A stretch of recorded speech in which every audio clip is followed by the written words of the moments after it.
this podcast is made possible by the generosity of listeners like you. Kindly consider a contribution through Patreon or PayPal. Links are in the details box. Patreon is a monthly subscription that you can cancel anytime, and PayPal is a one-time donation. Any amount is appreciated. And follow us on social media. We're on Facebook, Instagram, and Twitter, the handle, the Beirut Banyan. And you can find us on our YouTube channel with the same name, and you can start watching the episodes as they're released. Thank you for listening, and thank you for watching. I'm Ronnie Shatah, and this is the Beirut Banyan.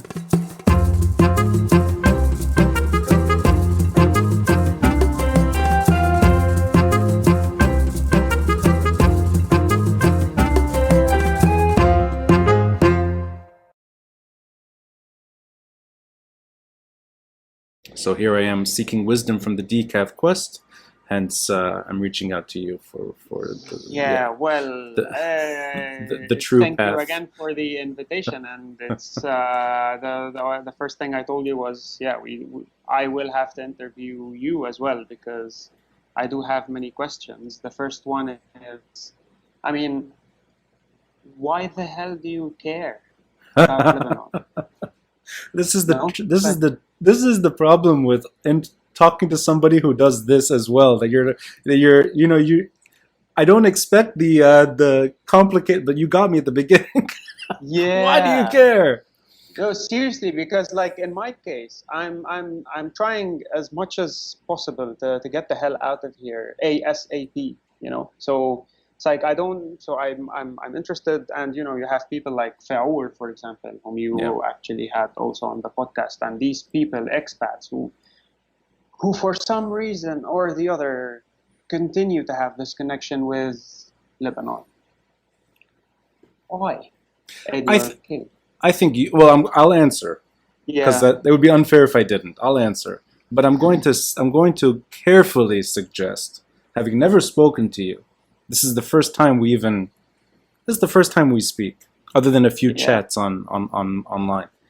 I think you do care, but I think if you're leaving, it's born out of an impossible situation. But I think you care. Otherwise, I don't think you would dedicate a lot of your free time to exchanging ideas about one topic in particular, and also the fact that you're persistent on getting good ideas across. And I envy what you're doing, these online courses in philosophy, that you've kind of turned away from academia altogether in the traditional sense, and that you're pursuing, I wouldn't call it an alternative way of education. I think it's actually just literally professor and student relationships, but on your terms. And count me in on your Amsterdam retreat once it's organized. If it lines up, you'll have me as a registered student. And Great. I think that kind of lesson can only be done by somebody who's putting a lot of time and effort into their career. And I see you doing that. And I think you're putting as much time and effort into talking about Lebanon. So that only means to me that you care your way. But let me answer your question. And then you can disagree with me if needed.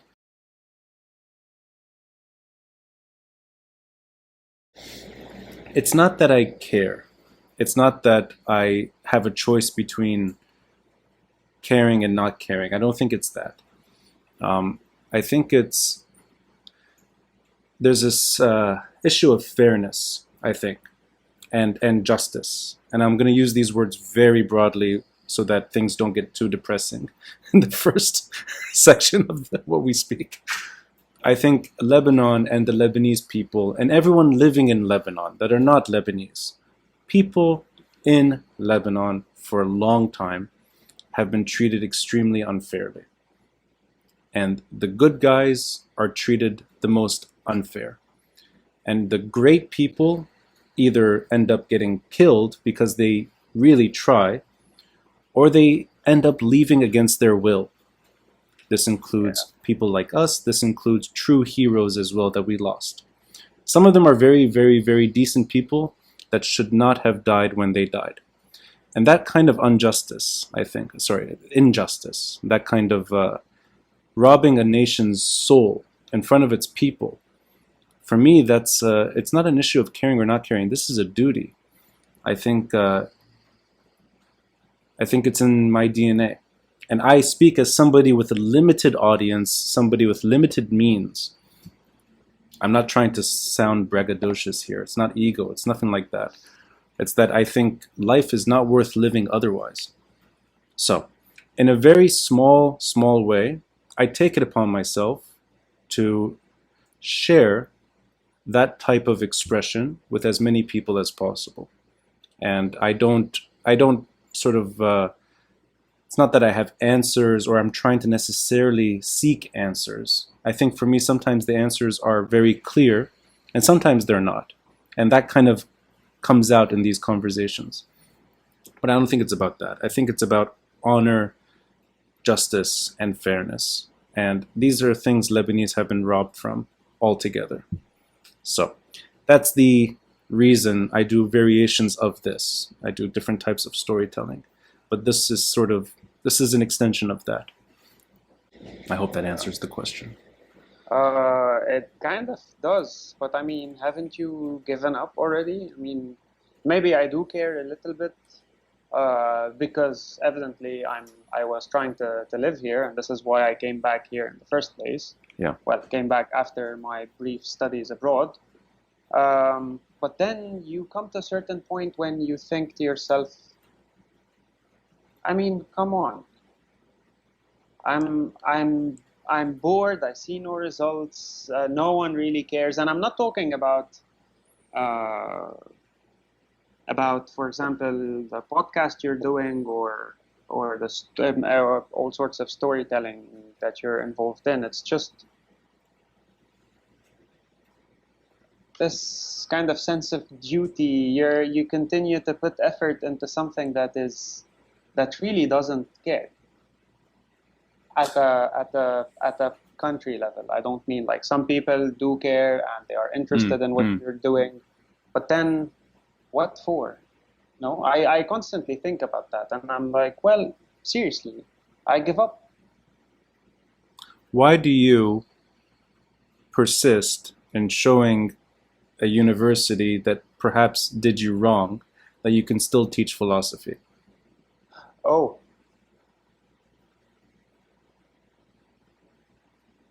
I don't think that's that would. I mean, I don't try to show them that I still teach philosophy. On occasion, them. you reference trash them from time to time. No, from time to time, every single time I do that. It's just, but it's because I do love to troll them. That's why. But Okay, but it has nothing to do with my now I see. Yeah, I did tweet once about that. maybe. Yeah, I did. No, particularly that. Yes. I know these are very different. I know they're not necessarily the same story, but on an individual level, I think you're trying to prove your point. Yes. Yeah. You're right about that. Yeah. Well, because I kind of agree with you, because I feel that those who really want to give back to society one way or the other are just shunned. Yeah. And are forced kind of to leave. Yeah. Yeah.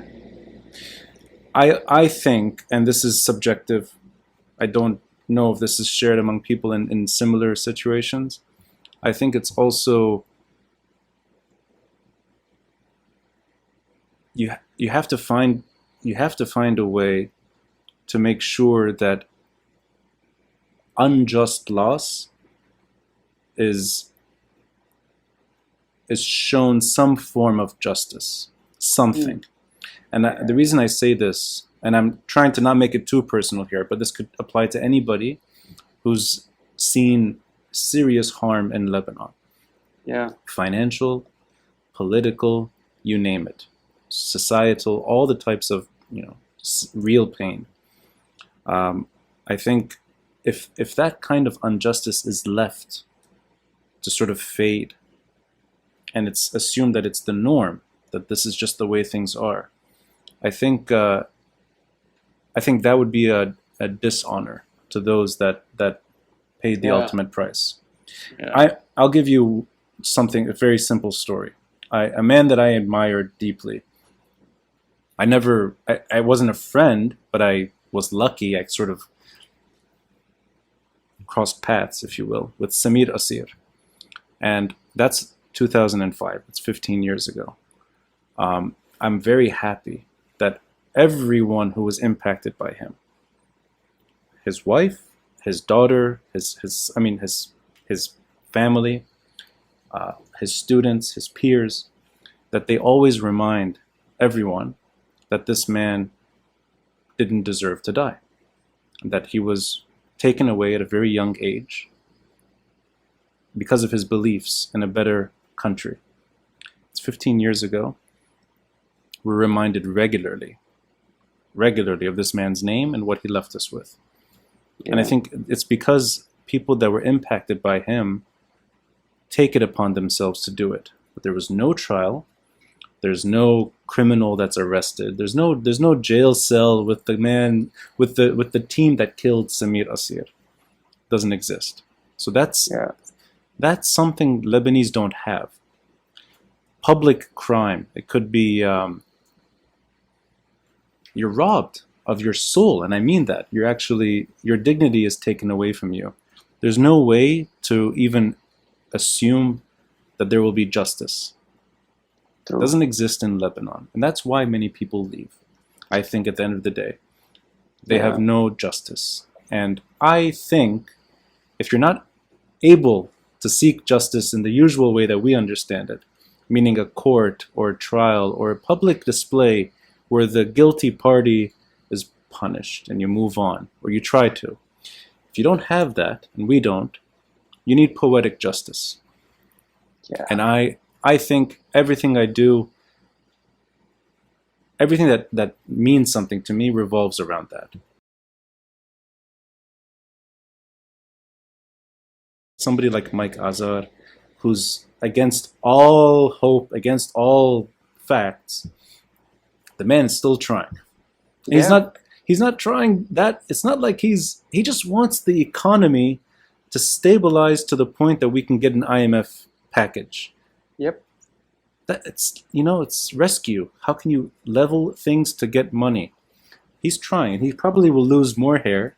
At least he has a beard, so he's growing it on that end. But I think as long as Lebanese know that they have potential and they had something better, I think you'll always see people like this trying.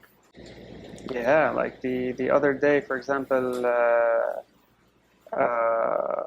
Wael Atallah, he's in the class as well, and after class we usually have these laid-back discussions as well with. In your philosophy class. Yeah. I see. Yeah. And so we were talking about people who want to leave, and everyone is trying to do that, etc. And there comes Monsieur Wael, and he's like, no. If it were for me, I would just go back to Lebanon now. I'm like, what? And yes, he went on and on explaining why he would come back to Lebanon because it's a great place. His family is here, for example, and even though he lost money in the bank because he had money, he had an account here, etc., and it's all gone now. He insists and he argued that if it were for him now, he would not only retire in Lebanon, he would just come back to live here for good, which is something I also don't understand. But Mahmoud, I want to ask you. You said at the beginning that you're looking for a way out now, but you were still in the country even while things were really bad. I mean, so October last year was not, I mean, you survived very, very difficult times. Well, I'm going to guess Iyam al-Harb kaman, you were probably, if not all the time, you spent a good. So you have an idea. I was born in '89. Okay, so آخر سنة. I mean, but the early 1990s were screwed up. It's not like But the thing is, I mean, You see, I'm usually, along with my friends, those who stayed here, we are normally cynics. We Mm. don't, we never participated in any protests. We never really paid much attention to what's going on because we always knew it's all just an uprising here and there, some protests, and then it will just calm down eventually. October 17, we all thought this was different. Yeah. And then the joke was on us Right. eventually. Right. Yeah. So October 7th, yeah, I mean, I was really hopeful, and we even took the classes to downtown, and we Right. Yeah. yeah, and we were Yeah. like, okay, let's go there, have a discussion, let's see what's going on, discussing economy and the status quo in Lebanon and everything related, well, the philosophy, uprisings, and ethics and whatnot. And then bit by bit, this momentum faded out, and just Corona happened, and now you feel like there's a gloomy mood in the country now. I don't know. It's just it's weird, and I understand people are fed up.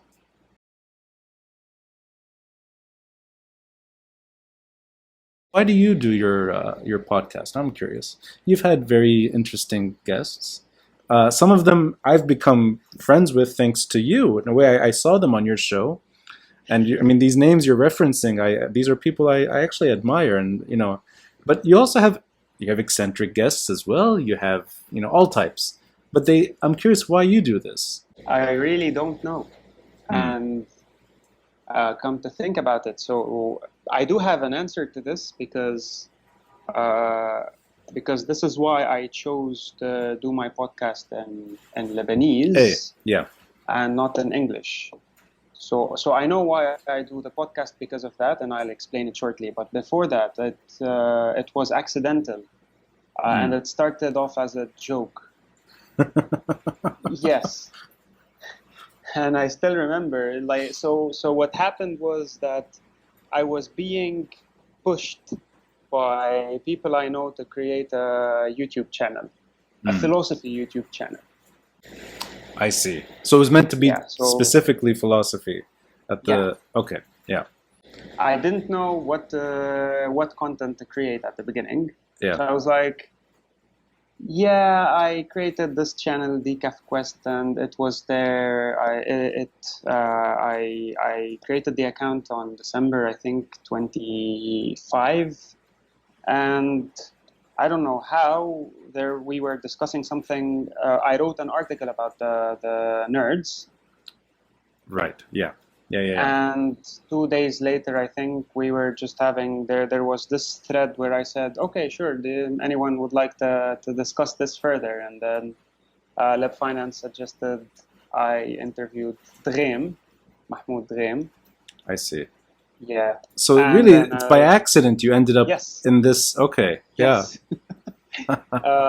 So at the beginning it was, yeah, I thought, well, I'll do, because before that I had interviewed Nassim Talib, right, right, but it was a very short one because it was particularly directed at, it was within contextually the uprisings. yeah, He was discussing decentralization as a possible solution to right, yeah, Lebanese problems of governance and whatnot, and I uploaded it on another account that I had.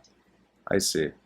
Yeah. So to clarify now things, I am involved in a project for the promotion of Lebanese as a language.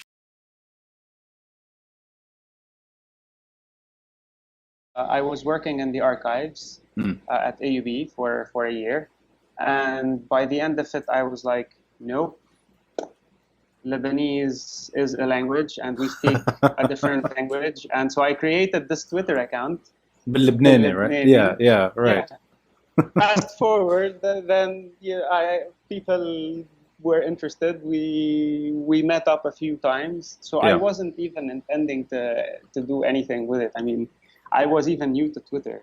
I had recently created Twitter. So yeah, it was I interviewed Nassim Taleb there, but then I thought to myself, well, you know what?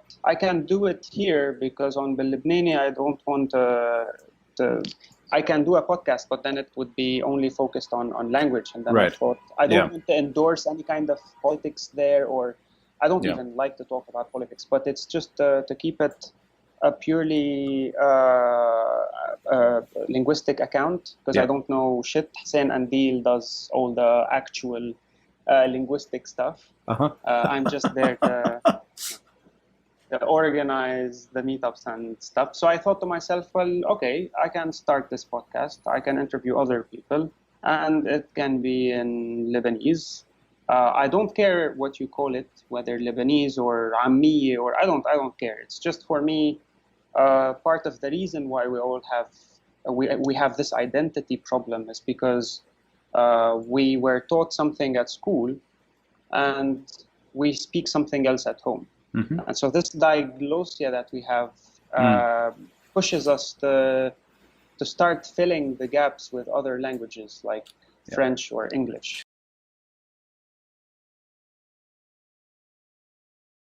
Your curiosity about language and identity. Well, I know it's a big question, so as much as you want to say, the reasons why this never stuck with Lebanon. Not the dialect. Obviously, there's a dialect. Obviously, there's a language spoken at home. Forget the word dialect. Forget that. There's a language spoken among people that is not formalized the way that we think of other languages. It's not written in any script. From time to time, you see it played with in Latin. We've seen sort of cheesy attempts at it. You know, the Zatar Wazet menu sometimes comes out bil Lebnene, bil Ghalat. And you see it also in other ways. People actually try to use letters and sort of broaden it. Well, I don't think it's just in Latin. It's sort of bil Arabic, you can play with it. Yeah. But why didn't it become a national movement to adopt this as something more structured?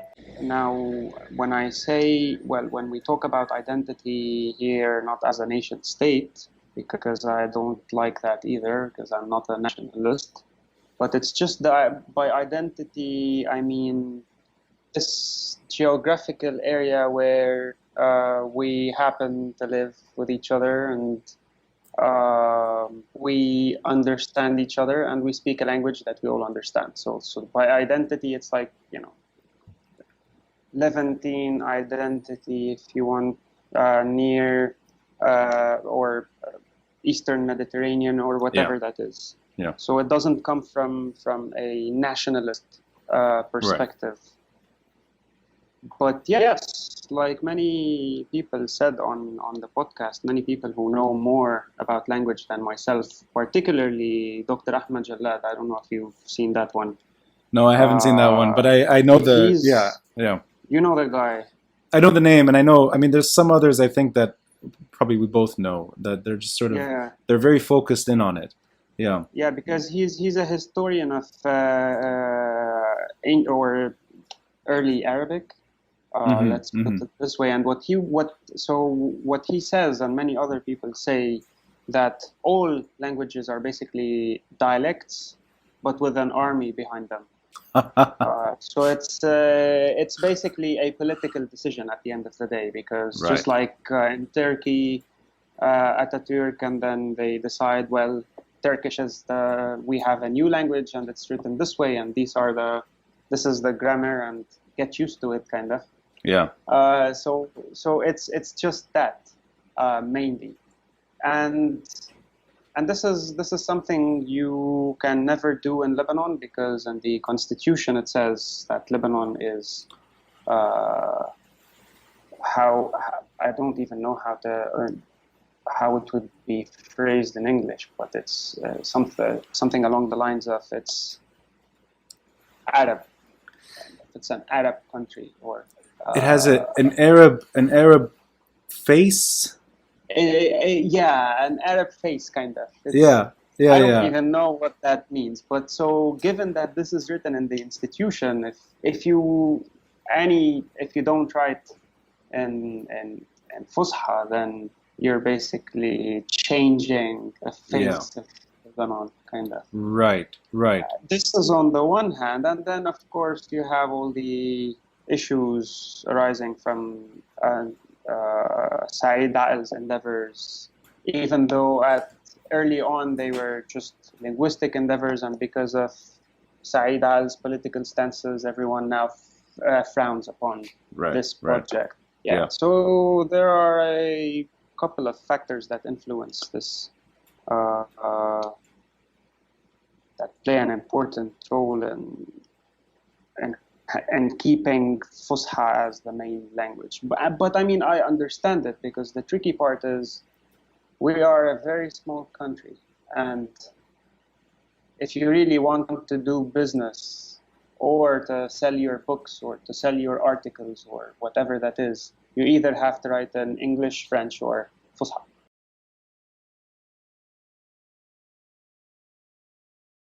I like Nassim Talib's argument about it, bottom up. It's like you cannot really force people to standardize the language. Sure, that's true. It just, so let it just happen organically, and then the more we write in our native tongue, the more we develop it further, the more we think about it, the more concepts we have, the better, the more comfortable we are at expressing ourselves in it. This doesn't mean that we should just ditch Arabic, or that we should stop writing in English. It just means that now we have yet another medium through which we can also reach people in Lebanon. Yeah, that's it. Yeah. That's well said. Create our own cultural production, like movies, theater, and they are being done. Yeah, but even that sort of bottom-up approach, I mean, I think it does happen in ways we don't really appreciate. I mean, every WhatsApp message that I send to somebody is Bel Lebnene. Yep. And it's not, I mean, there's mistakes made. There's numbers that are filling in for letters. There's rules that are not very rigid, and sometimes you have to double check what they mean. I mean, but it's there. It's sort of, it exists. And it's funny, at some point you can look back on your chats. That's a language that nobody has ever seen before. It's like that's the Lebanese language. Of course. Yeah, so I that's a good way of looking at it, that it can't force, you can't force it otherwise. Yeah. This is the natural way of expression. Exactly. And it's okay to incorporate concepts and loanwords from other languages, and so far as we are making ourselves understood, and that's it. Yeah. So if you want, what I call for is just, or what I would like to see is, of course, not at an official level, because you still need to write, for judiciary purposes and other maybe business purposes, you need a standardized language for efficiency purposes. That would be so funny to see, like a court order, Bel Lebnene. Bel Lebnene. Well, maybe eventually, we never know. But then listening to the news in Fusha, I'm like, I don't understand shit. Yeah. I cannot relate to it. They use words I never understand, and how can you really, like, and supposedly I went to school where I studied Fusha for 15 years, Yeah. and I still don't understand the news. And it's not because I'm not trying to make an effort, or I'm trying to make an effort. It's just it's difficult for me. But then when people speak in Lebanese on TV shows, let's say people like Dan Azzi, he goes up, the interviewers would ask him in Fusha, and then he responds in Lebanese, and I understand what he's saying, not the question, for example. Same thing for me. Although, half of those years were in America. So أنا مثل حمار, I'm studying Fusha قواعد. I had a what's that dictionary everyone uses? Hans Ver. This is it's meant for foreign students, usually to study Arabic. It breaks down all the verbs in their 7 structures. It's a very dense book, but it actually makes it's a way to maybe, with time and effort, you should be able to become proficient. in classical Arabic. بس أنا, suburbs of America with a backyard and a forest, and there's deer showing up, and you drive to school in your bus or whatever, taking your backpack, and there's this like Fusha and America, they don't line up naturally. As a kid, going to school, and there's no interaction with anyone that I'm never going to use this, right? Yep. But parents wanted me to learn it, and it just didn't work. It didn't work. وحتى باللبناني didn't work, actually. The years and years of practice. I mean, that's understandable. Yeah, you reach an intermediate level, and then over time, if you don't use it, it just sort of it dies away. But I never took a course باللبناني. وأنا about 20 years of my life مش بلبنان. Well, I remember most of the conversations that family friends would have باللبناني, and it stuck. And I never took one course in it. Now, I'm not proficient باللبناني, and I actually, before we recorded, I mentioned this to you, that it would be a horror show if we tried the whole thing باللبناني, right?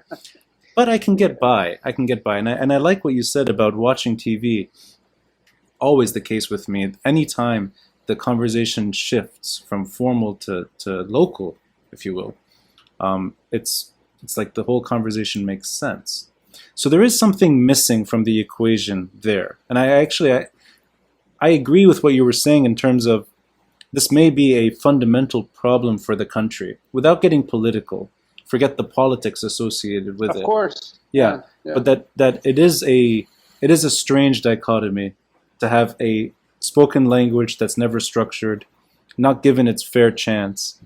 Yet the population depends on it, and it sticks. It is a language, and yeah, all of the above add to the complications of Lebanon.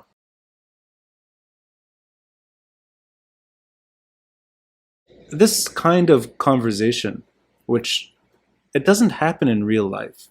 If we met in person and we sat down at a cafe, we'll have a variation of this, but it wouldn't be as. I don't think it would be. It would be meaningful, but in a different way. It's almost like we'd get to know each other, maybe in a more natural way, but I don't think we'd be able to explore everything we're talking about right now. There's almost like there's an intimacy to this type of conversation that allows a lot of topics to get discussed, and you can take as much time as you want. You can actually go very deep. We could go deeper into language, but I'm curious, in your episodes, and I think you're in the 30s now, if I'm not mistaken. I'm approaching 200, so I've You've been in the business way more for longer. That's true. But I think both of us have that kind of. We've done this enough times to know what the benefits are, if there are benefits. Is there anything that you've gained from these conversations that you wouldn't have gained otherwise? And this, by the way, this could include something basic, that you have a platform where you can reach out to Nassim Taleb, or to Dan Azzi, or to pretty much anyone you'd like. And sometimes I think we see each other on Twitter reaching out to people. Some of them I've reached out to myself. And it's that kind of, are you finding yourself as a more fulfilled person after you have these conversations? Do you sense that you're learning more and more as time goes? Because I'm curious what resonates with you. We wouldn't have this discussion in real life. Yeah. Because I'm an introvert. Huh. So I'm the most introvert person you could ever meet, because I don't really like to talk to. I'm a mixture of introvert, misanthrope, self-hater, all you want. It's like they all mixed up, and in me. So this is one of the things that this has helped me in, is to talk to people. Because I'm a buzzkill at parties, let's put it this way. But the thing is, sorry, what did you say? A buzzkill at parties. You're a buzzkill? It's like I always depended on my wife to do the chit chats in order for me to kind of, yeah, because I don't really know what to say. But the thing is, I've noticed that part of the reason why this was the case was because um, it's weird, but I never really met in a way or another. And I always thought that I would never have interesting Mm, discussions with people here. mm, So I never actually tried. So you've got an introvert who had given up on Lebanon, thought that I could never have these interesting discussions with anyone. mm. And all of a sudden I'm discovering an entire new world. So this is how the podcast, in one aspect, helped me a lot. It's not really because I'm an introvert or not. It's just because I'm having discussions with people from diverse backgrounds who are doing different things, Yeah. and I'm learning a lot, and I'm enjoying the discussions, and it's just fun.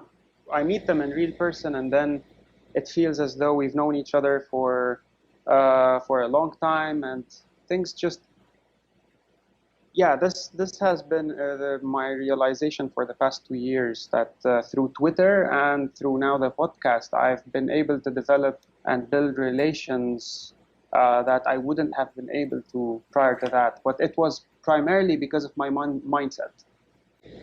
That's really interesting. I'm glad you said this. I would never turn you down at a party. If I saw you at a party, I would go straight to you. I would actually skip the party and want to talk to you. So that's actually quite interesting. I never imagined you as an introvert. So I'm glad you're saying that, yeah, it shows that there is something here. This way of communication does offer Yeah, something. Uh, it allows your mind to explore things that you wouldn't be able to as well. That's by default. I mean, we're doing things that don't have borders. You could literally call anyone you want on this yep, planet. I think in the yeah. old days, much our parents, but I think the grandparents, when they would talk about how much they loved radio and just sitting by the radio and listening for a Oh, long time, that's something that we lost. interesting. Yeah, And I think yeah. maybe this is a way of compensation. It's like this is all, there's something about this. I think that if you're just listening and you're enjoying, it is kind of like sitting next to the radio. True. Of course, it's a radio that you determine when to turn it on and off. It's not, if you miss it, it's okay. It'll be there for the rest of your life. It's Yeah, probably on your phone. you don't have to wait for the replay or anything of the sort Right. either.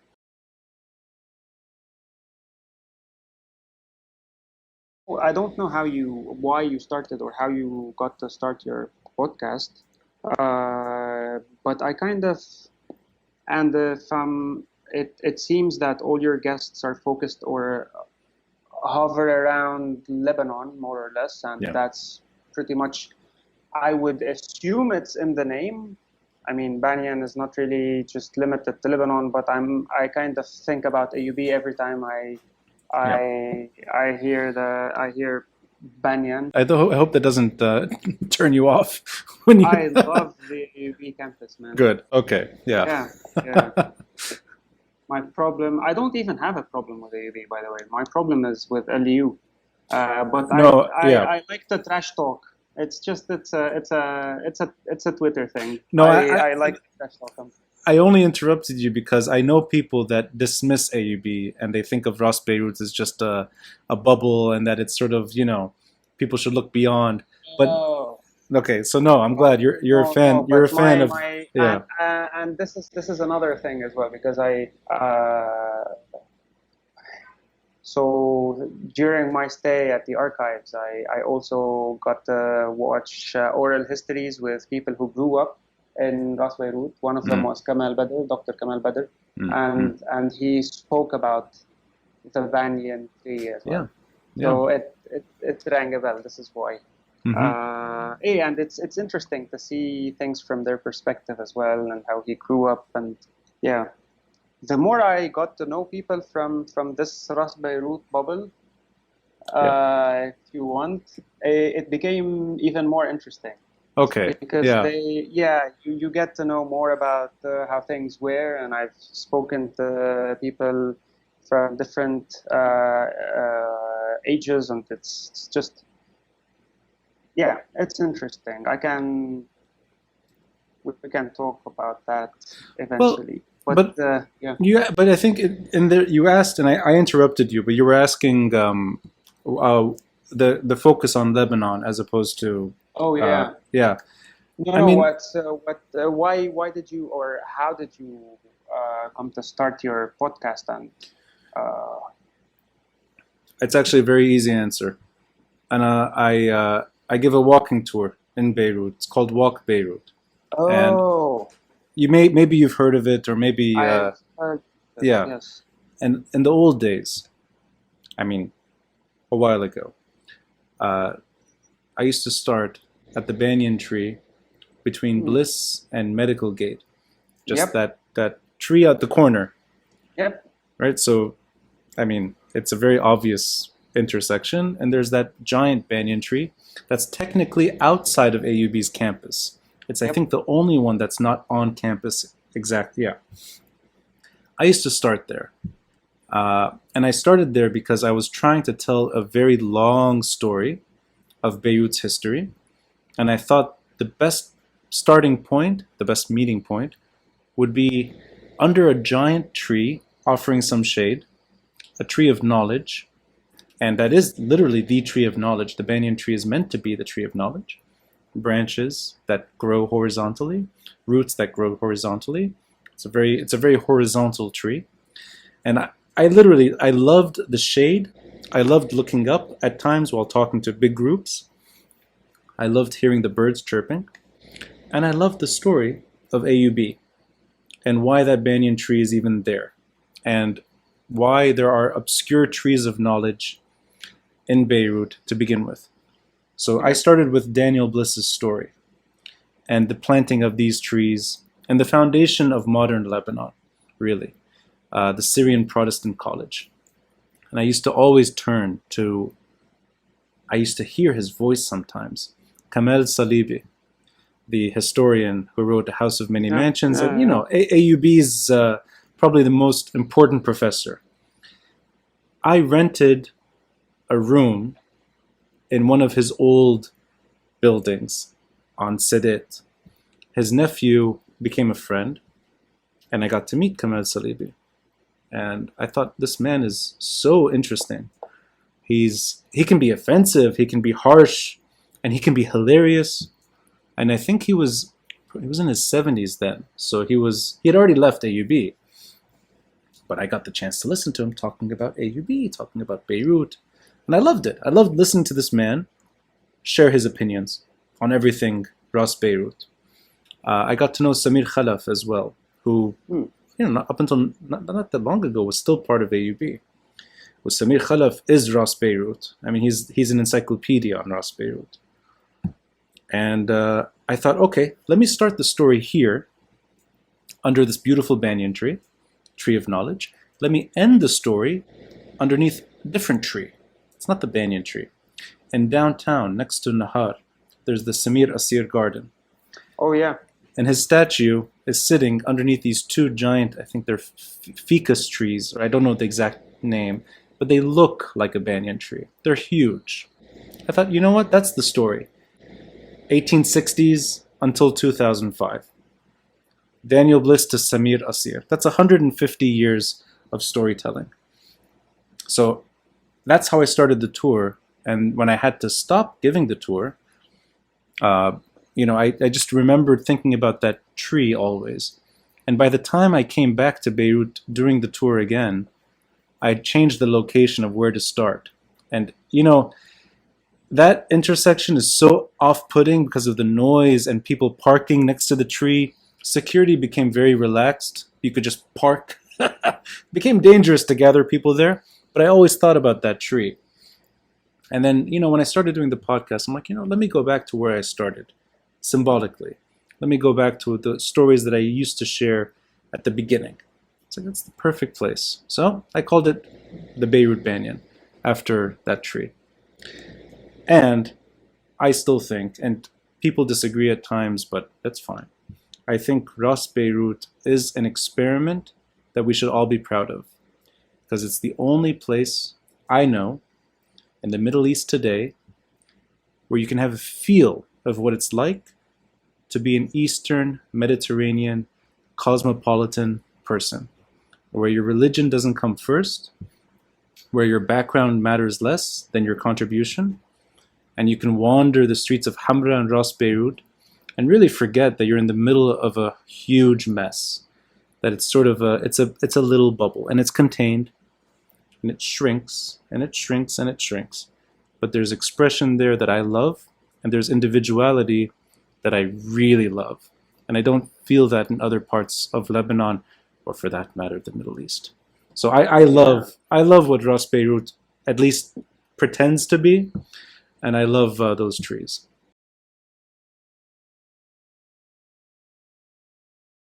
What is basically storytelling for you? I don't have a very rigid definition, so Yeah. I don't see it as one thing. I think a good story matters, and I think great stories are permanent. And I love capturing an audience's attention, and even if it's for a few minutes, making them at least live through something that may not be there. And for me, if the subject is meaningful, then this is ecstasy. I really That may not be there. yeah. I'll give you an example, Yeah. and I apologize if it's a redundant example, but for me it's a perfect way of exploring the field of storytelling. There's a neighborhood in the middle of the city, in the heart of downtown, that is gone. It's been bulldozed completely. It's not there. It's Wadi Abu Jmir. Yep. Now, we all know Wadi Abu Jmir. We know the name. We know roughly where it is. But you ask somebody Bel Lebnene اليوم, take me to Wadi Abu Jmir, they're not gonna. They don't know. They'll throw you at Startco maybe. If you're lucky, you'll get dropped off at Startco, or they may drop you off by Ashrafi. They wouldn't know necessarily where it is, or like Had Clemenceau, and they'll put you somewhere. But we know the name. I think most people, at least in our generation, and I know we're maybe 10 years apart, but I'm going to say we're in the same generation, the post-war kids, or though no, I'm going to say differently. You are a Civil War child, so the 1980s. Let's I say it that way. am. Yeah, Yes. that generation, you and me, maybe we know that, yeah, it had a Jewish angle to it. The younger kids, I don't think they know. They don't even know. Unaware what that neighborhood is, even what it means or what it used to be. It's just solidaire. The whole thing is solidaire. I took thousands of people, and I pushed and I pushed and I pushed to get security clearance, permission from all types of darak or solidaire people and politicians, security guards, and I pushed and I pushed and I pushed and I pushed. And I eventually found a way to get sometimes 60 people at a time to enter Wadi Abu Jmir. Nice. Not one, I mean, rare Lebanese on the tour would know where they were going, because this is a walled off neighborhood. And you can't just walk in. It's gated. It's heavily armed as well. Yep. And in this neighborhood, just below Sarai, I mean it's right there. It's downtown. Had the Sarai. There's a huge synagogue. Yep. يلي عايش بلبنان ما بيعرف انه في there's a كنيس بوادي ابو جميل بالوسط بيروت. بس الأجنبي كمان is startled. It's like, what the hell is this doing here? A massive synagogue in the heart of Beirut. يلي عايش ببيروت, let's say من أيام الحرب, has probably never seen it. maybe دغري بعد الحرب يمكن is a هيك, walking around Green Line Beirut, they may have walked across it, maybe. But for the last 2 decades at least, unlikely that you've seen the synagogue. And I'm going to ask you, have you ever seen the synagogue? Nope. So you'd be Only in pictures. You'd be the perfect person on the tour. So I wrote, I memorized, let's say, a story about Wadi Abu Jmil. It's about 15 minutes long. And it's 3 different spots in the neighborhood. And for me, that's storytelling. You're showing a group a downtown Beirut. You're letting them live through what downtown used to be like. You're letting them hear voices that disappeared. And these are very important voices. These are Lebanese Jews that once called Beirut home. And they thought of themselves only as Lebanese, only as Beiruti. And they thought of that far more important than their faith and than their God and whatever. And letting them hear their voices, letting them almost imagine that they were still there, and then taking them to a synagogue that was once operating, celebrated, and showing them the gates of a synagogue right in the middle of Beirut. For 15 minutes, you're back in the 1940s, 1950s. And you're showing people what the city lost. And you're showing them a lot of pain in the process. But you're giving them at least a window into that chapter. There's a beginning, there's a middle, and there's an end. None of it's chronological, but they leave, I think, feeling that they experienced something. And I can't do this online, and I can't really do it in print. I've tried in different ways of maybe flirting with different ways of storytelling, but for Beirut, I think you have to walk and take people right to where it happened and let them feel it. And it has to be visible, it has to be in person. Yeah. And sometimes in the middle of the story, somebody in the tour would start crying. And this would be a Lebanese Jew who had returned on vacation. And they wouldn't tell us. I mean, they didn't really feel the need to mention it. But there were several times where it's older group, older guests would start crying. And they would say it's the first time they've seen this place in 70, 60, 70. One person left in the 1950s and returned. So he was a boy. He was a child when he left. So it's very emotional, and it's for me that's like giving a history lesson about a neighborhood, but done in a way it really has an impact. And that's kind of what I think about when I think of storytelling. Interesting. It's a very broad definition.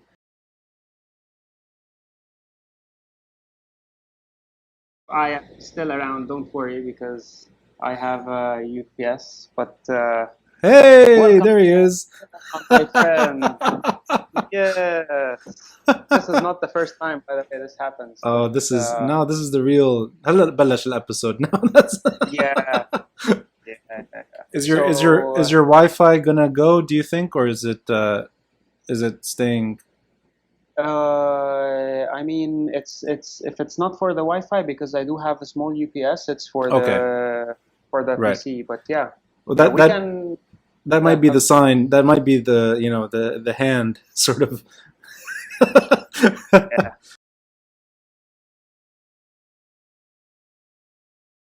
I want to ask you, Mahmoud, did you get to meet Dan Dennett when he was at AUB? No, I've attended his talk, Okay. but I've never actually met him. Why? I mean, as somebody who's into philosophy, and I'm going to call you a philosopher here, do you think I of? don't like Dan Bennett. You don't like him. Philosophically speaking, I see. not the person. I mean, I don't mind the person. I just philosophically speaking, I don't think we will get along, because I don't really like analytic philosophy. Yeah, so I'm not into philosophy of mind and consciousness and stuff like that. So I wouldn't be. I cannot relate. Like I attended his talk. I've read some of the things he wrote, and it's not my thing. But it's in this case, I mean, I'm not I mean, who am I to judge or to, you know, my personal opinion is that I don't, this is not, it's not my kind of piece of cake. So I don't, and for someone who does analytic philosophy, I'm a fraud, basically. Yeah, so it goes both ways. So Right, this is the right. thing. And this is why, in part, I actually quit my academic job because I want to Oh, teach philosophy. I mean, I do know my stuff, right? hmm. And I've taught and I can teach that, but I want to do something else with it. So I don't want to adhere to your typical kind of curriculum and to teach things in this way or that way and Hmm. to discuss the same topics as other people are discussing because for me personally they don't mean anything. Like I can read about them, but it doesn't, for me, philosophy, if it doesn't mean anything to you, you cannot relate it to your concrete experience, then I I don't see the point to it. And you were not able to do that in the university setting. You were not able No. to get it. I see. Oh, at least because you can, but then it wouldn't be sustainable because I was a part-timer. Right. So if you want to get in as a full-time position, you'll have to eventually do what the system asks you to. So you'll Yeah. have to, publish papers, and to publish papers, you'll have to write in a certain way, and to write in a certain way, you'll have to discuss these topics to get it published. The entire, yeah. I'm gonna just mention one of my favorite professors at AUB was Bashar Haidar, who's a philosophy. Oh, He's great, man. oh yeah, yeah. Okay, I was worried. Yeah. I was worried you were going No, to. no. He's one of the very few people I actually enjoy talking to as well in Yeah. parties. Oh yeah, yeah, Yeah. yeah. And actually, the nicest conversations I had with him were not at AUB. They would be in Hamra and cafes and just. I Yep. saw him during the protests sitting in Martyrs Square, and we had a conversation. I, but to me, that is it. The disadvantage would apply to him as well, that he can't do what you're saying, or is it really just a matter of it takes so long to get there in an institution that that the time is not worth all the energy. Yeah, and because so I mean I can't talk for him, but I think you have to have this kind of professionalism on the side in order to be able to, which I cannot maintain. Right, Simply right. because yeah, but then so the other day I actually funny you bring up Bashar now because yesterday I saw one of the talks one of his talks basically on YouTube. I don't know how I got there. I was looking for something and then he popped up and then I read an article of his on the pandemic. Oh, okay. So yeah. Hmm. So what I like about him is that one of his comments was that, and he said it in Lebanese kind of زهيد فلسفي بدي احكي عن شيء تاني. So I think يعني again I cannot talk for him but I like his attitude to philosophy as well. Hmm. And no, this is what and this is good, the I publish, etc. But then his attitude to it is chill kind of, and when you want to have Yeah, yeah. he's not really, you know taking, okay, let me put it differently because maybe he is one of the, I don't know, like, but for me I've become disillusioned with people who deal with academic philosophy as though it's the savior from all worldly problems kind of, and they take it all too seriously that they cannot just chill. And you see that in the academic setting. It's like everyone is just, it's as though they're on a mission and they're saving humanity. And this is the argument. And I found the argument and I was able to build up this argument. And they cannot, like, and this need not be like, or it's not anyone in particular. It's just the atmosphere of all the conferences I've been to, Yeah. the different departments I've dealt with, and it's just I did not really like that attitude because for me, one has to be, I mean, it's just we need to chill and we need to laugh at ourselves a bit as people who do philosophy. I'm curious, when you said earlier you're not particularly inclined to have academics on, unless it's sort of agreed in advance that it's a more fluid conversation. Is that something about why you're doing your own individual courses that you want?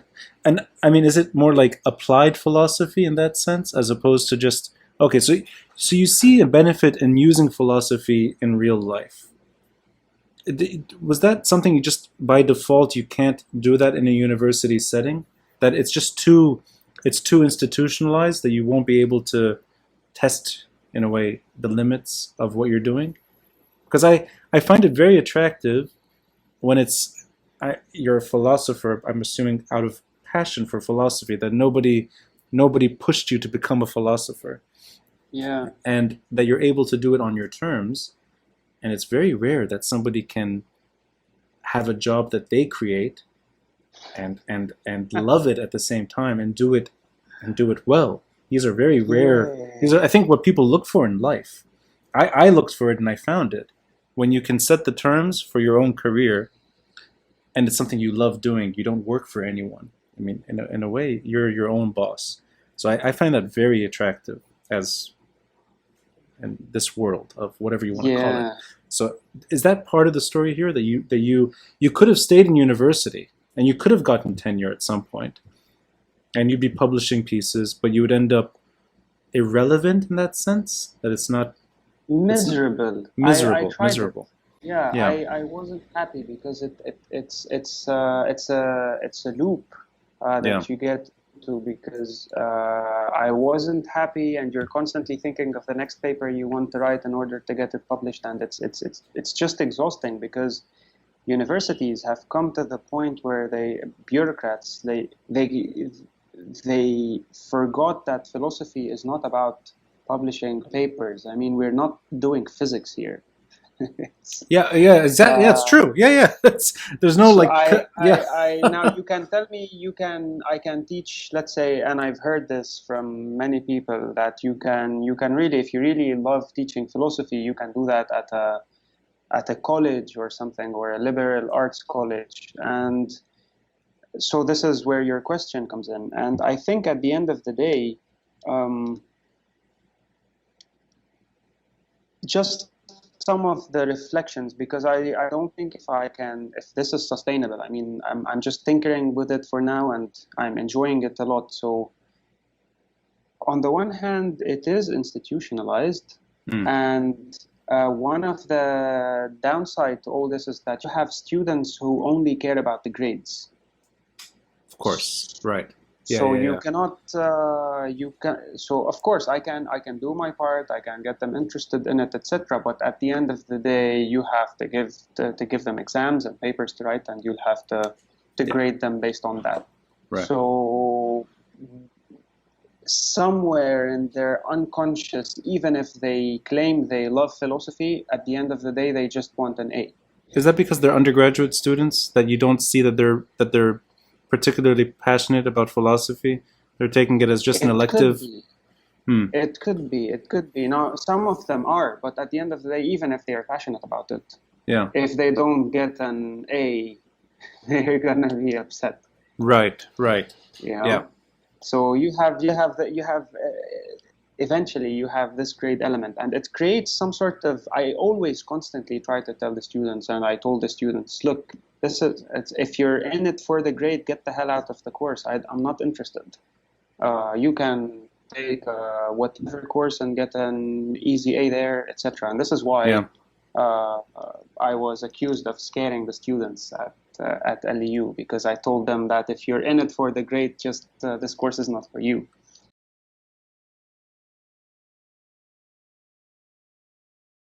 It's not like you had a long career in the university. I mean, it's 7 short. years. Yeah, Sorry, how long? 7 years. 7 years. So it's not like, I mean, they're academics and you know them. No. They Yeah. they spend decades and decades and decades. So Of course, yeah. so did you catch wind early on that this is not for you, or is it something that so from the beginning you felt that this was wrong? halfway through, Hmm. because I realized, well, I was in it because I love teaching. I see. Yeah. But then I quickly realized, well, not quickly, halfway through, I realized that you can teach, but research will wear you out, and you'll become just tired. And when I started trying to publish, I got into this vicious circle, and it was for me it was a very unpleasant experience, Yeah. borderline depressing as well, because you become all too stressed, and neither focus on your courses nor on your research. And this is why I applied the job at the archives. I took a break from teaching for a year Oh, I see. to get my shit together. I was too depressed, man.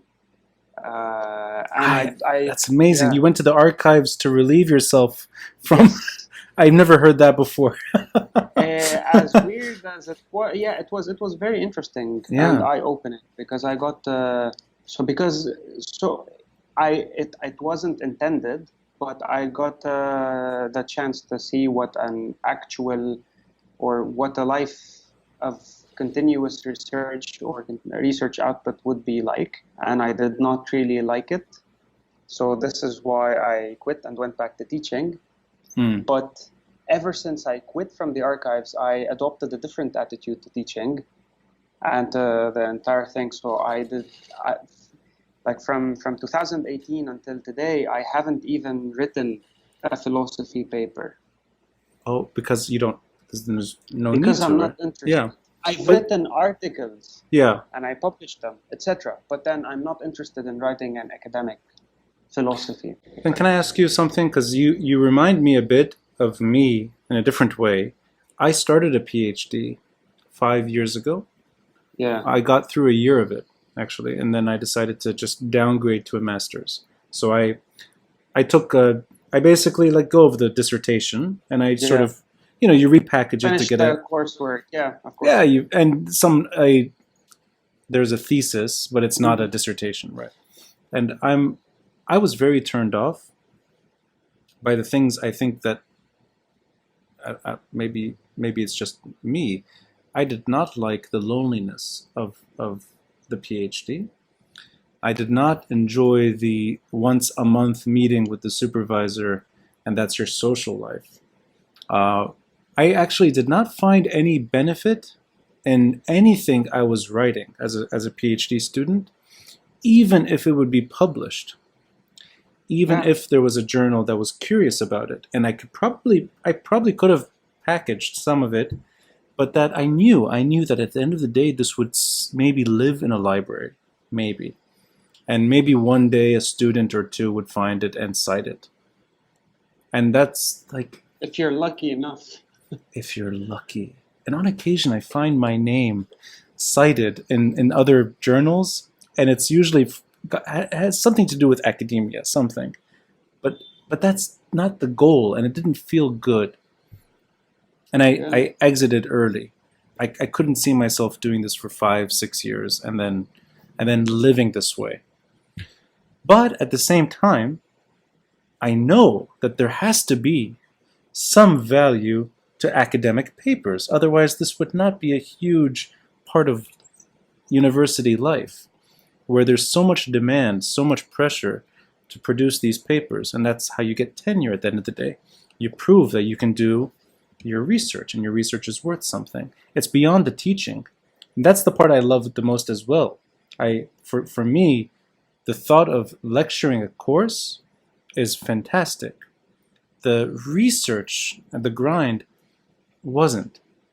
But I know that it serves a function. So I'm curious, Inta, since you've been away from it. You haven't done yeah. any academic. Do you feel like your contribution is still as meaningful as it is? I mean, in other words, is there any disadvantage to you having not done it for 2 years, where you see that there's something you cannot rely on, or something that doesn't It maybe puts you at a disadvantage to other philosophers?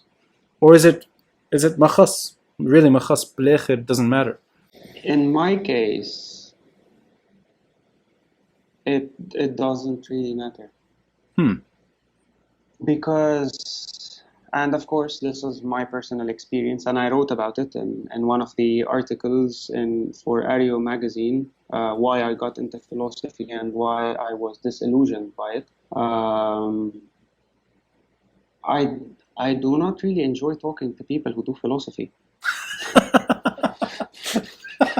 No, I enjoy talking to people who, for me, the real philosophers, honestly speaking, if we want to think about philosophers, like people, anyone who's reflecting on their existence, like now in the course, or now the conversation between you and me, and anything is more valuable, because first off, I learn something, and I connect with other people, and I learn something from a really different perspective, something that has nothing to do with arguments. It's like I discover entire worlds, like from the discussion in my classes now. I have people who work in finance, people who work in HR, people who do other things, and partners and architects, and people who do editing as well. And you have these experiences, and there's a different dimension to it than just your typical academic class. Now, other people are interested in it. Be my guest if they're. I'm not saying this is bad or this is good. It's just me personally. Yeah. I learned so much more from Twitter and podcasts and conversations with people than I did in my entire not undergrad, graduate and academic career. Really? You mean that? And Twitter Yes. and podcasts? Really? Yes. Oh wow. But learn like it's like I'm like it's I was exposed, if you want to use a different term, to more things that made me aware of other things in life. This doesn't mean that my experience in academia wasn't helpful. So it gave you what? It gave you tools to learn? It gave me tools. It made me what I am now, because it was kind of, I now know what I don't want. And I grew in, like your experience in class and in the class and talking to students, etc. It shapes you one way or the other. So without that experience, I wouldn't have been able to come to a point whereby I said, what, to hell with it, I need to look for something else. Right. So I'm not discrediting that part. I'm just saying that I have understood that there are other platforms whereby you can learn more things and you can interact with people who are genuinely interested, and it's more in a more accessible manner. But I'm guessing you're looking at it as a teacher. You're trying to gauge the student, and you're finding the way that offers the purest form of teaching, because it's, for me, the policy, the academic paper is not something you share by default. It's not something that's shared with your students. It's something that's shared with your faculty, and maybe a few peers that kind of have to review it, and a journal that says yes or no at the end, and it could be denied. And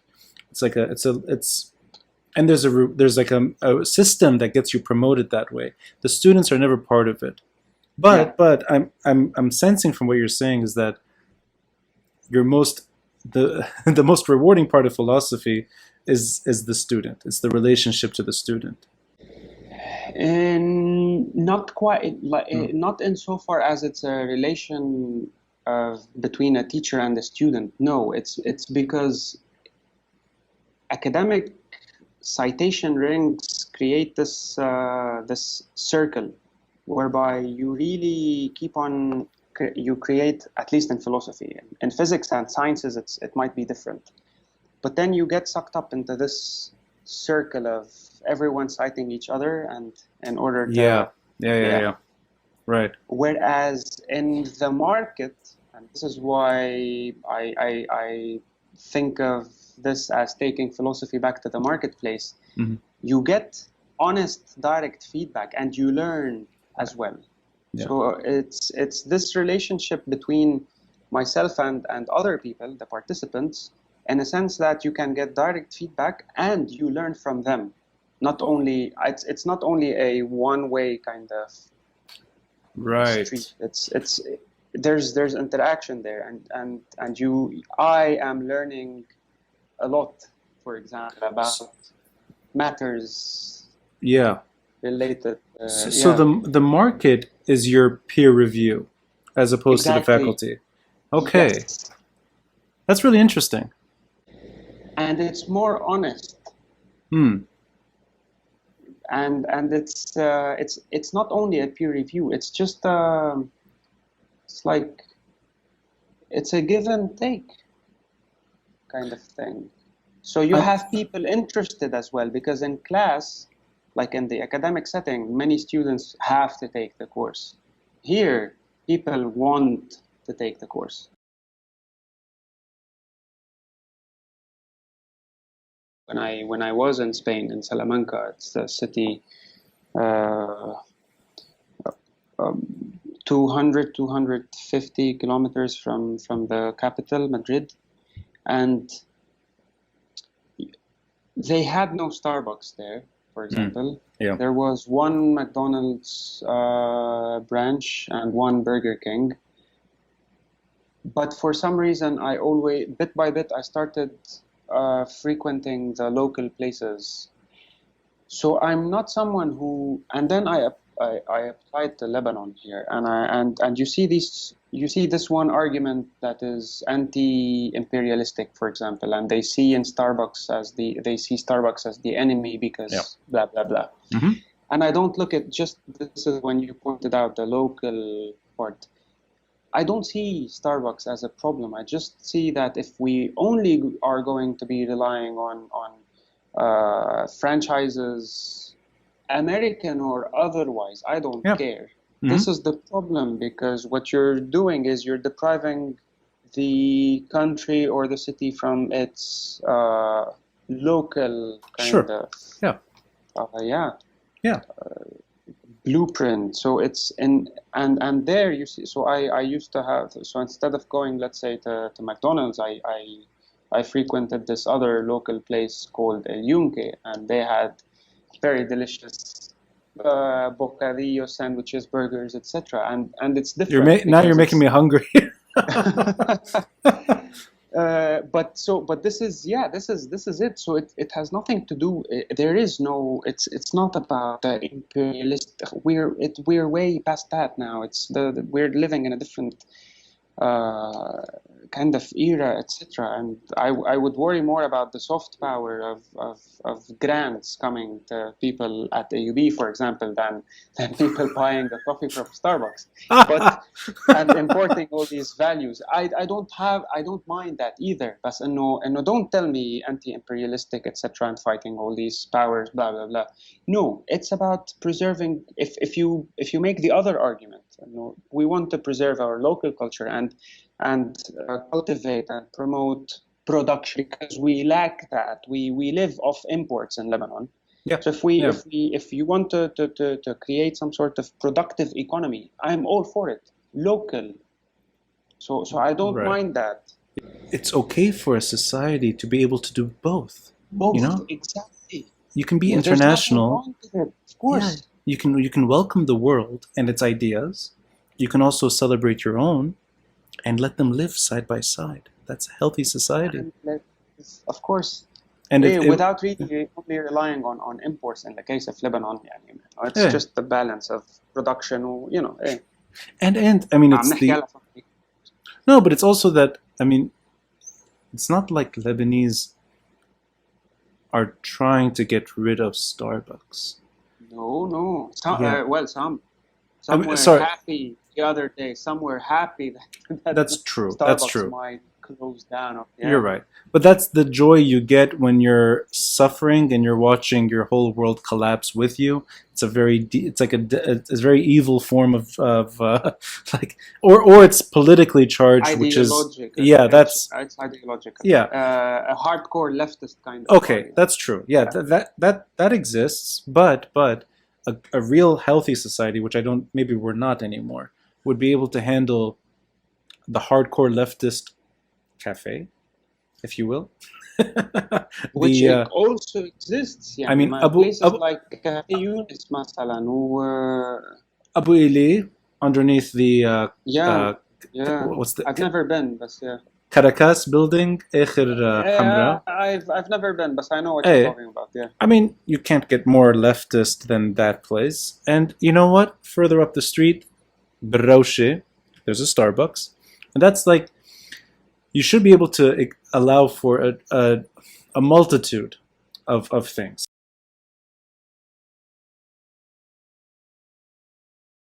You know, maybe we can wrap up with me asking you a final question, Sure. and then if you have a final one, you ask me. I'm curious about your own evolution, beyond philosophy.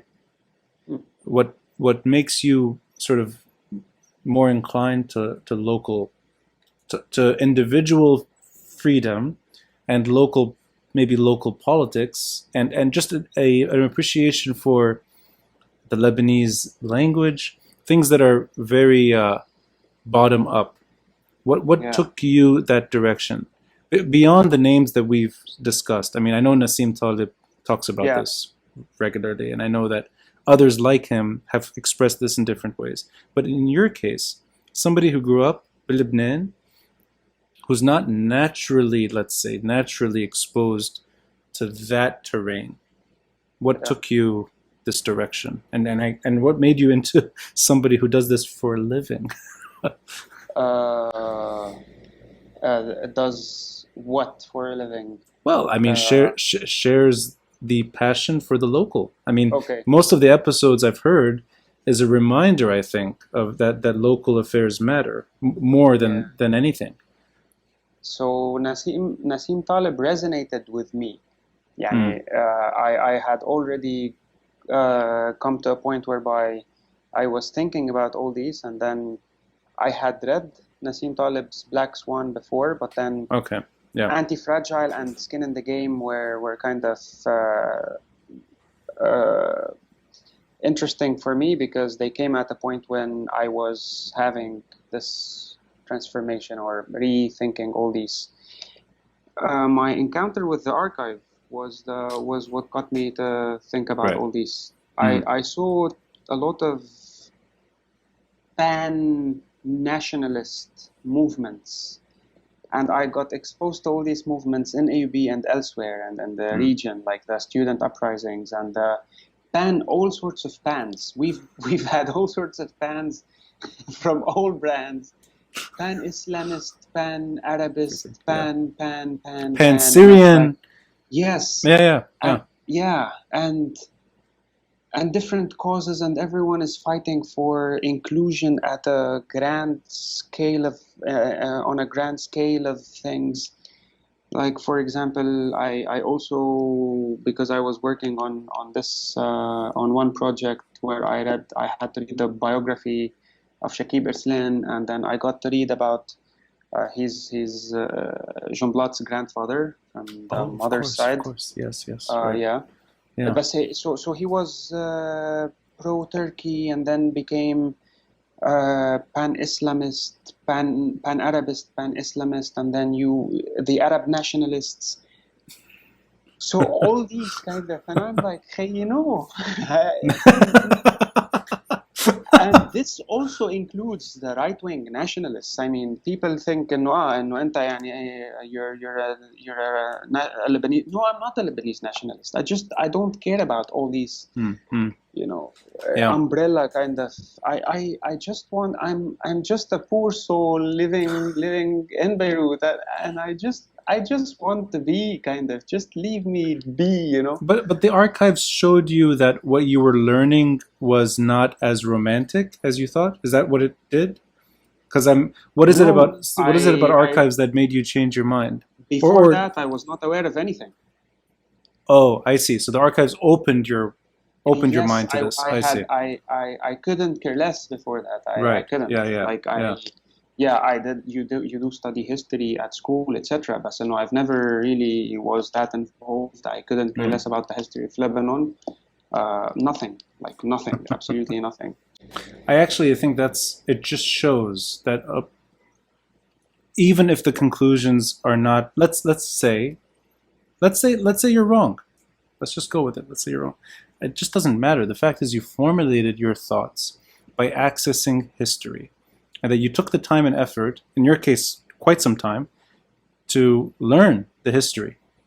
And I think if anything is lacking, اليوم, in terms of education and all that, that's the big one, history. That's something there's very little appreciation for. Everyone shouts over themselves about, quote, politics. I don't think that's even the right word. But there's very little true, maybe, self-reflection. And in your case, really understanding what certain terms mean and what they represented. And individuals and their persuasions, and you go to the macro and you go to the micro too. And that takes time. And I think if the conclusion is the local solution matters more than anything, that's after having examined a lot and sort of reaching somewhere. And I think it's almost like a healing process, if you will, that you can sort of clean up the mess that you've been bombarded with just by the fact of living in Lebanon and having slogans shouted and having dreams die and having bad ideas sometimes flourish at the expense of good ones. I have an example, but it's a controversial one. Let me get it. Yeah, sure.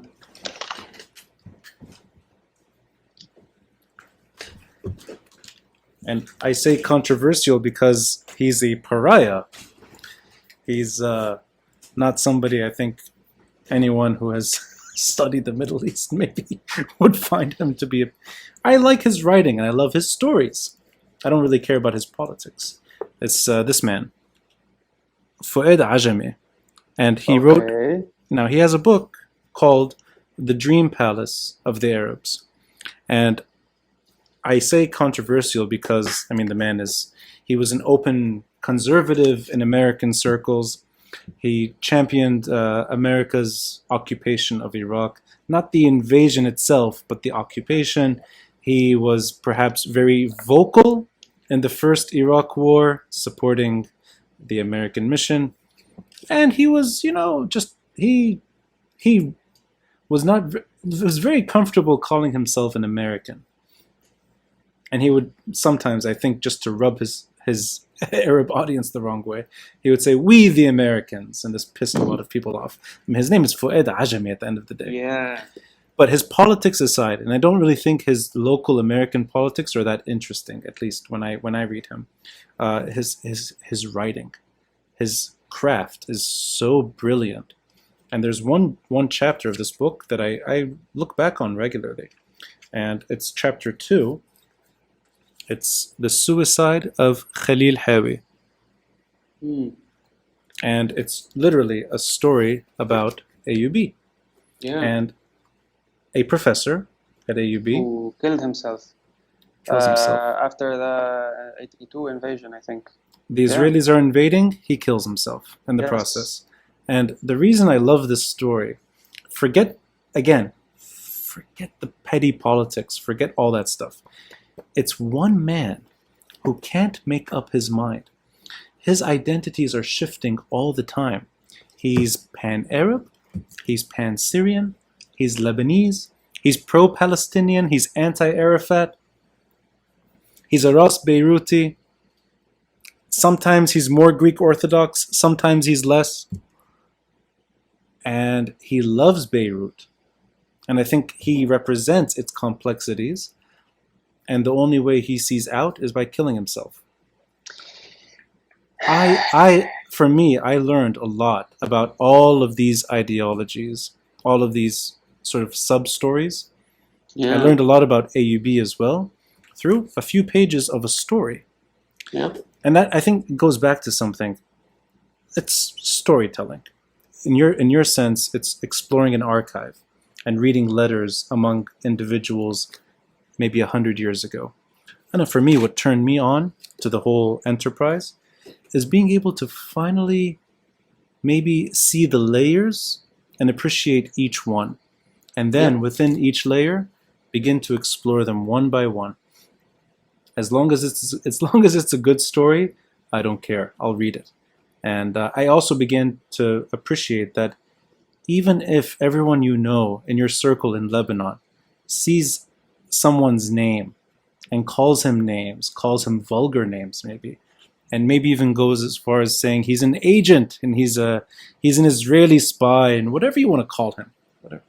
The fact is, he's a Lebanese guy who lost Lebanon the way he loved it, and he's writing about things that mattered to him, and Khalil Hawi resonated with him. I'm like, you know what? I'll read it. And I love that. I love being able to capture an audience through a few pages of history. Interesting. Yeah. Hey, very, very interesting, man. So yeah, I enjoyed this kind of storytelling, to be honest. Kamin, yani I read a lot of like history papers. They can be sometimes dull, of course, and sometimes they get into these details that maybe are nonsensical, or they might be reading too much into something. But all in all, overall, I was fascinated. Yani I still do. I would rather read those than read a philosophy paper صراحة. لأنه I learn more from these. يعني كعم نحكي at an academic level, you know. So بس So of course, I'll look this book up, Kamin, because يعني Saeed Abu Rish's book. I don't know if you've read it. No, I haven't. Man, it's fascinating. It's very interesting. The stories he tells you, the going to the St. George Hotel bar, and you see all these correspondence. And it's nice. It's nice to 10 a.m. Yeah. You imagine like you're there, and you get to live it. As it turns out, this guy is a spy who runs over, who escapes overnight, and then I got to learn a lot about Lebanon and Beirut, and it gives you an idea of how things were, and so it's I do see where, so now I have a better idea about the storytelling part that you're as you described it, kind of. I agree with you. I like complicated people. So that's what draws me to you and your episodes. And I look forward to meeting you in person somewhere on planet Earth. And if you're leaving Lebanon and you're heading to the Netherlands, I'll see you there in your course. I'm not heading to the Netherlands anytime soon, unfortunately. It's that one is just for the course. Well, if it happens... Maybe next year. But it's a serious project. It is a serious project. No, I saw even people commenting, and you're like, no, this is real. Yeah. Because it may have to do with psychedelics, maybe. No, but at the end of the day, I like complicated people in a place that turns to conformity. It's something I don't find attractive at all. So I like individuals with a lot of varied ideas. I consider you one of these people. I enjoyed the discussion very much, to be honest, and thank you for this.